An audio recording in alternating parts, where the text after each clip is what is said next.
আসসালামু আলাইকুম এভরিওয়ান। আজকে আমি আলু ও সিম দিয়ে মলা মাছ চচ্চড়ি করব।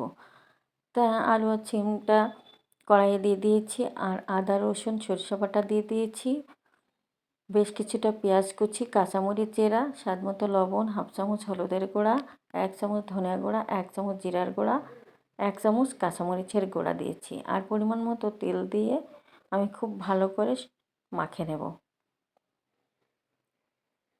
মাখানো হয়ে গেছে। এবার আমি মলা মাছটা লবণ হলুদ মাখিয়ে রেখেছিলাম সেটা দিয়ে দিয়েছি, আলতোভাবে মাখিয়ে নেব।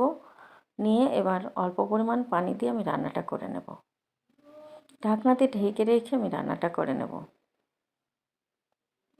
নামানোর আগে আমি একটু ধনিয়া পাতা দিয়ে আরও কিছুক্ষণ রান্না করে নেব।